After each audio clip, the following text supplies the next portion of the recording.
Michael Saylor once described Bitcoin as a swarm of cyber hornets. Many non Bitcoiners would say this is fitting since hornets are loud and it's hard to be in the same room with them. Cardano, on the other hand, is more like the cyberpunk sea turtle, relentlessly and constantly shortening the distance between itself and its goal. This cyber turtle will always be on course because it actually knows where it's going. Ready? Let's go. Many of you will already know that turtle image was one of the Cardano Summit 2021 NFTs delivered to us by Taara Virtua recently. We'll take a quick peek at those, and then we'll talk briefly about the crazy increase in the number of addresses staking on the Cardano network recently. And then we'll get to our big item of the day, which is going to be to review all of the new information that was kind of revealed to us in the recent AMA with World Mobile. You can now go into your inventory at terravirtua.io if you've already done all the things you need to do, which includes like registering on the website. And if you did all the little tasks at the Cardano Summit 2021 virtual world on the virtual worlds, if you did all the things, walk around in the water, engaging conversations of various lengths, all those things. If you do all those things, then you should now have all of your NFTs in your inventory. Here's the tree of life. Here's the butterfly. And there are a bunch of others, including these little sprites, which are identical to the avatars we were using in the virtual world there. On the very good news front, no, I'm not talking about Zendaya winning fashion awards down here. I'm talking about Weiss Crypto letting us know that the number of Cardano addresses staking to the network has grown by over 100,000 in just 2 months. So think about that for a second. In 2 months, 100,000 additional addresses have started staking in Cardano. So you could argue for sure some portion of those are current individuals staking the network, doing weird things like dividing up their wallets, maybe growing the number of wallets they're using for staking. I see people doing that all the time on Twitter for various reasons. But a lot of these are probably, brand new users or users who've never staked before. This is a really good sign that this many people over such a short period of time, just 2 months, are interested enough in Cardano that not only are they figuring out how to acquire Cardano through Coinbase or Kraken or Binance or wherever they're doing it, they're also taking that second step of actually staking to the network. Continuing our trend of very casual macro coverage, you should be aware some of the biggest news this week has been that the CPI has jumped to 6.2%. I believe we've talked about it in the past, but you're probably aware that a lot of people would argue that the goods included in the CPI are the selection of those goods is mainly designed to reduce the appearance of inflation. But the consumer price index has surged to 6.2%. CNBC tells us here from a year ago in October. This is the largest jump since December 1990. Think about that. December 1990 is the last time we saw a CPI like this. That's pretty significant when you're talking about an uncapped fiat currency, a society basically that runs on an uncapped fiat currency. And you're one of the lucky few who is already a part of a hard capped cryptocurrency like Cardano. And if you're wondering where all this inflation came from, the Feds right now, the Federal Reserve and the current administration in Washington would probably tell you it's from things like bottlenecks in the supply chain, while people in crypto would point more to things like this. So this is Fred data from the St. Louis Fed. We've looked at this chart in the past, in fact, and you can see right here, something happened right here in 2020 to M2. M2 is kind of a measure of money in circulation. And it's slightly different from M1. M2 is a broader measure of money in circulation. You could, of course, quibble with me about my use of the term money in circulation as opposed to money supply, but I'm trying to make it a little more comprehensible for a broader audience. In any case, M1 is a narrower measure of the money supply. And you can see here, when we look at the M1 graph, it's much more pronounced because we're not looking at as many different categories of money supply here. And this is a gigantic step up. You can see right here, the measure here is March 2nd of 2020. We're looking at, 4 trillion in M1. And at the end of this M1 graph, we have a December 28, 2020 measure of 17.6 trillion M1. That is quite the increase. Whatever nomenclature or analysis you want to apply to this scenario, for myself, I can say it doesn't hurt my feelings to be in a hard capped cryptocurrency like Cardano in whatever this scenario is. World Mobile dropped a nice AMA for us with CEO Mickey Watkins. I think this was great timing because during the Cardano Africa tour, we sort of got some nice sneak peeks, some glimpses as to what was going on with World Mobile in East Africa. And then World Mobile also dropped their Zanzibar video, which was this beautifully shot video with a lot of really cool imagery. And it also gave us a few hints as to what was going on. But in this AMA, Mickey Watkins really got down to the details of exactly what they were doing. We're going to go through the highlights, but Mickey dropped a lot of information, and this is just my understanding after watching the AMA, so apologies to World Mobile and everybody else if I make any mistakes here. But Mickey said they've been working really well with the Zanzibar eGov team toward the blue economy, which we've talked about in the past is an initiative around a sustainable fishing economy. And they are actually going to use those balloons. We've heard Charles talk about this in the past, but they're going to use balloons to help Zanzibar fight illegal fishing. This is some real IoT stuff running on World Mobile, which in turn runs on Cardano. To me, these are the kinds of blockchain dreams we had back in the early days of crypto. When I got into crypto in the early days, this is the kind of stuff I dreamed of and expected crypto to be doing by 2021. But we see very few blockchains, very few projects based in any blockchain actually doing this kind of stuff. It was kind of interesting. He got into, later on in the Q&A section, he actually got into some of the details about the balloons. It sounds like they've got a couple different things going on. They've got these balloons that sort of go up into the stratosphere, it sounds like. I don't know anything about the telecom business, or especially the telecom business where it involves balloons. And these balloons, I guess, are actually called aerostats. So they've got a couple different types of balloons. One of them is going to be flying up in the stratosphere. And then they've got another type of balloon, the aerostat, I believe, which attaches via a tether to a trailer on the ground and has a payload. And they've already launched one of these. They've already launched one of these balloons, and they've managed to successfully communicate with their payload. I have no idea how many different types of aerostats that there are, but Wikipedia gives us this photo of an aerostat.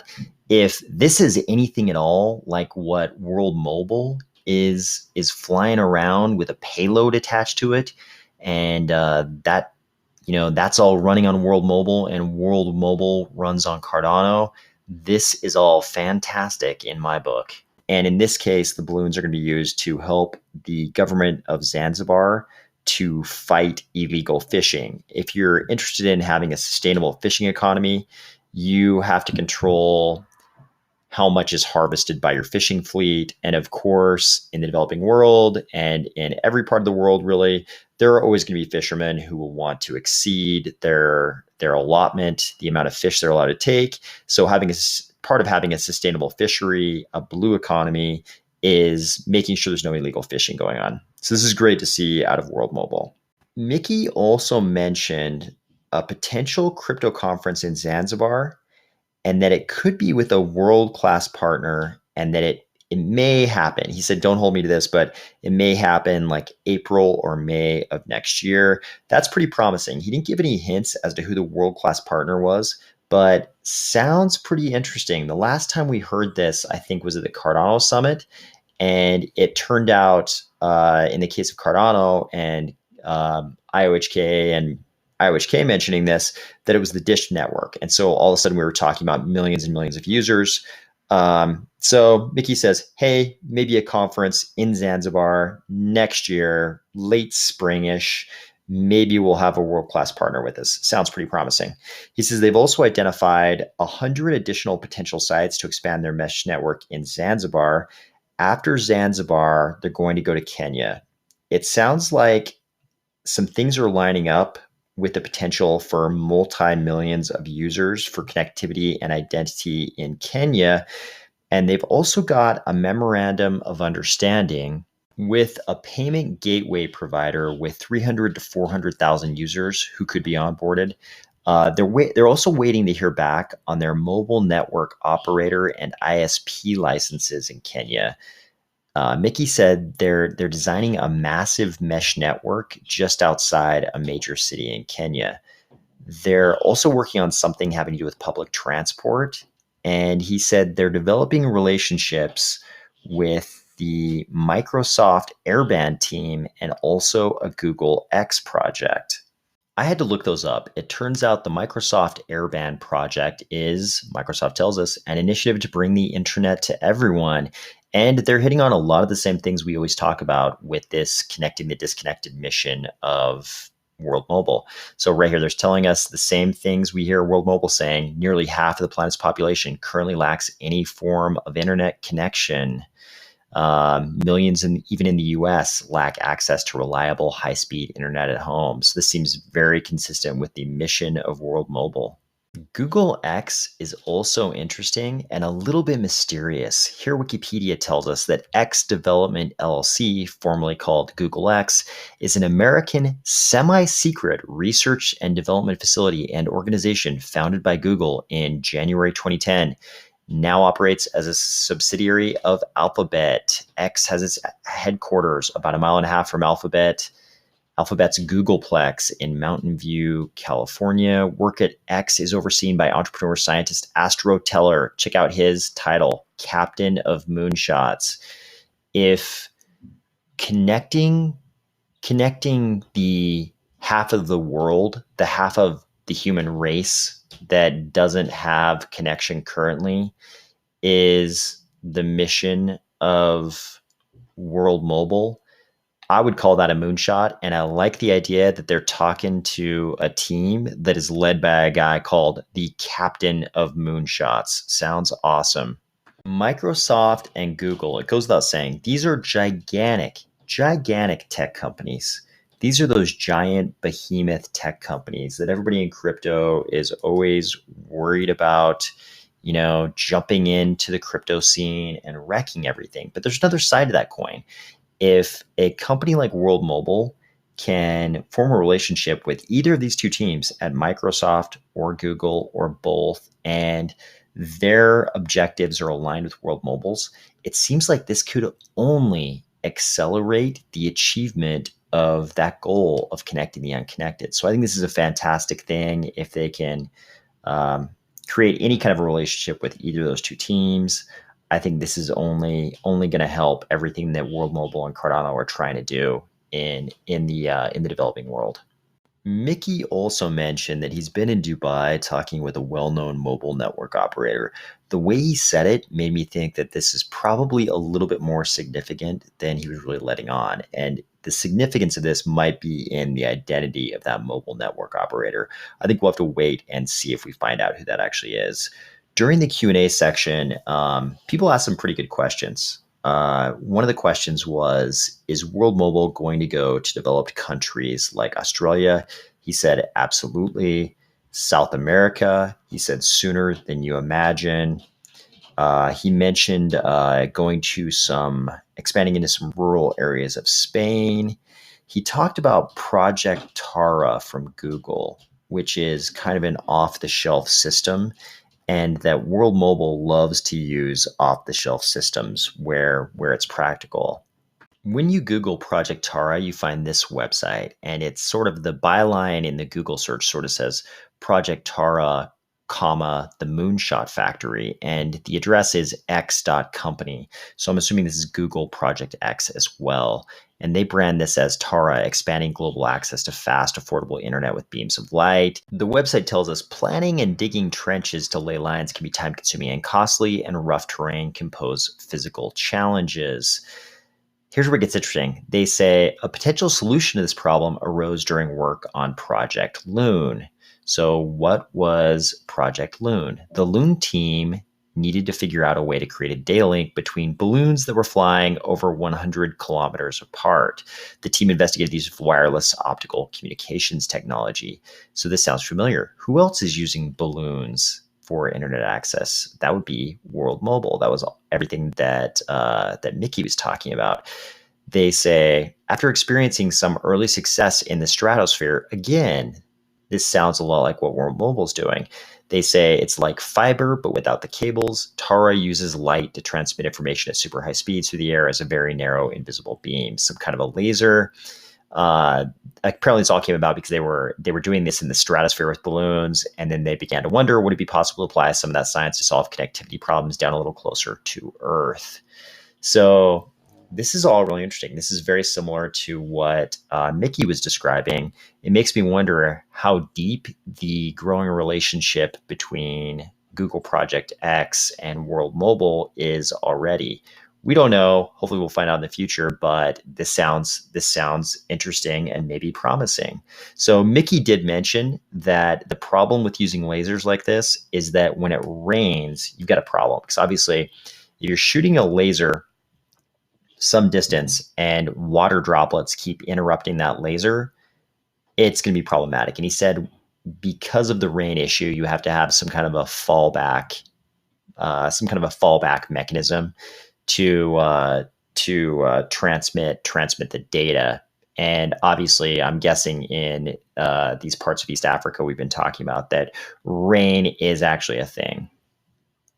Finally, Mickey let us know that while they're focusing on Zanzibar, Tanzania, and Kenya first, they have around 18 countries asking them to come support their connectivity. So it sounds to me like World Mobile is doing everything we all hoped they would be doing as far as connecting the unconnected on the African continent. And it sounds like they've got some plans to expand out to other continents. I'm super excited about their progress. I hope you're having a great week. You have a great weekend, and I'll talk to you soon.